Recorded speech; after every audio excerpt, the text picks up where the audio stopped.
ओम नमः शिवाय गुरवे सच्चिदानन्दमूर्तये निष्प्रपञ्चाय शान्ताय भूयो भूयो नमो नमः।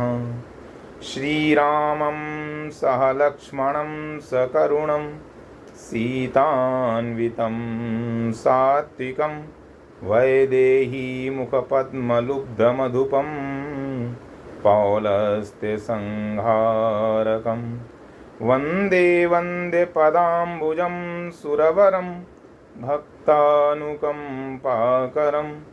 शत्रुघ्नेन हनुमता च भरतेन आसेवितं राघवम्। बोलिए सीतारामचंद्र की जय। बोलिए राधा कृष्ण भगवान की जय। जय जय श्री राधे श्याम। देखिए, आजकल समाज में बड़ी भ्रांति फैली हुई है कि गुरु शिष्य परंपरा विलुप्त होती जाती है। जैसे गुरु को चाहिए कि शिष्य को जो भी ज्ञान है अधिक से अधिक ज्ञान प्रदान करने की कोशिश करे, प्रयास करे, और शिष्य को भी चाहिए समर्पित होकर के सेवा भाव से गुरु के चरणों में बैठे।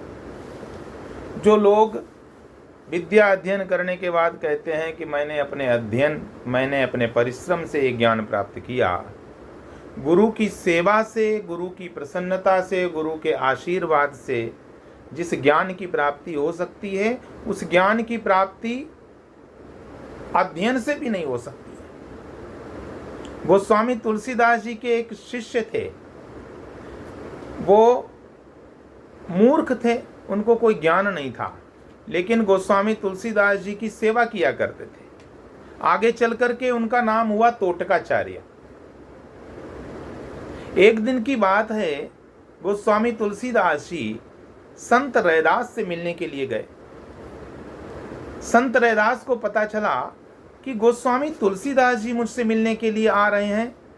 संत रैदास जूता बनाने का काम करते थे, चर्मकार का काम करते थे, खून से लथपथ उनके हाथ थे, उनके वस्त्र थे। गोस्वामी तुलसीदास जी को वो महान संत मानते थे। महान संत को आया हुआ देख करके संत रैदास भाव विभोर होकर के दौड़े और दौड़ करके गोस्वामी तुलसीदास जी के गले लग गए। गोस्वामी तुलसीदास जी सफेद श्वेत वस्त्र धारण करते थे। गोस्वामी तुलसीदास जी कुछ झिझक गए, कुछ रुक गए, क्योंकि गोस्वामी तुलसीदास जी वर्ण से ब्राह्मण थे। वर्ण का प्रभाव पड़ता ही है, इसलिए उनके स्वभाव में बड़ी पवित्रता रहती थी। तुलसीदास जी के अंदर ऐसा भाव आया कि मेरे श्वेत वस्त्र संत रैदास ने जानवरों के रक्त से दूषित कर दिए। थोड़ा सा ठिठक गए। तुलसीदास जी का ठिठकना संत रैदास को अच्छा नहीं लगा। संत रैदास ने अपने हाथ ढीले कर लिए, छोड़ दिया उनको। बैठ करके चर्चाएं करते रहे, भगवत चर्चा। जहाँ संत मिलते हैं वहाँ भगवत चर्चा होती है। बिनु सत्संग न हरि कथा, तेहि बिनु मोह न भाग। जहाँ संत मिलते हैं वहाँ भगवान की कथाएं होती हैं। संत रैदास से मिलकर के गोस्वामी तुलसीदास जी अपने आश्रम पे, अपनी कुटिया पर आ गए।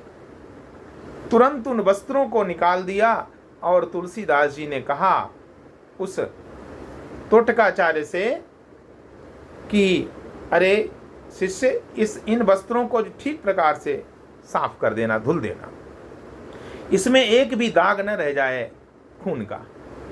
वो तोटकाचार्य जो था वो स्नानागार में गया और उन वस्त्रों को पानी डाल डाल कर धुलता रहा, लेकिन वो दाग छूट नहीं रहे थे। तो उन दागों को छुड़ाने के लिए वो अपने दांतों से उन दागों को छुड़ाने के लिए अपने दांतों से वो कुचलने लगा, चबाने लगा। चबा चबा करके जो खून से, रक्त से मिश्रित जो जल था वो तोटकाचार्य के पेट के अंदर जाता रहा।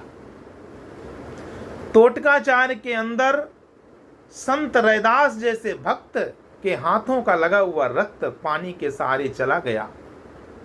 तोटकाचार्य की बुद्धि की जड़ता दूर हो गई, दिव्य ज्ञान प्रकट हो गया। तोटकाचार्य ने तुलसीदास जी के वस्त्र स्वच्छ कर दिए, साफ कर दिए और फैला दिए, और आकर के संस्कृत के श्लोकों में बात करने लगा गोस्वामी तुलसीदास जी से। तुलसीदास जी बड़े आश्चर्यचकित, बोले भाई तुझको ये ज्ञान कहाँ से प्राप्त हो गया, तू तो मूर्ख था। तोटकाचार्य ने कहा कि मुझे तो पता नहीं गुरुदेव, मैं तो आपके वस्त्रों को साफ कर रहा था, मैं तो सेवा कर रहा था, रक्त छुड़ाने में वो रक्त मेरे अंदर जाता रहा। गोस्वामी तुलसीदास जी भी परम भक्त थे, संत थे, उनको समझते देर नहीं लगी और वो तुरंत समझ गए कि संत रैदास के हाथों का लगा हुआ रक्त मेरे वस्त्रों में था और वो इस तोटकाचार्य के शरीर के अंदर चला गया, तो इसकी बुद्धि की जड़ता दूर हो गई। गोस्वामी तुलसीदास जी तुरंत दौड़ते हुए गए और संत रैदास जी के चरणों में गिर पड़े जाकर के। संत रैदास से कहा कि भगवान आप मुझे क्षमा कर दीजिए, मेरे अंदर एक दुर्भाव आ गया था पवित्रता और अपवित्रता का, इसलिए मुझे क्षमा कर दो। लगता है कि आज मैं ठीक प्रकार से पूर्ण रूपेण संत बना, अभी तक मैं ठीक प्रकार से संत नहीं बन पाया था। आज मेरे अंदर ये पवित्रता अपवित्रता, ये दुर्भाव, ये ऊंच नीच का भाव समाप्त हो गया है और मुझे अपने चरणों में स्थान दीजिए।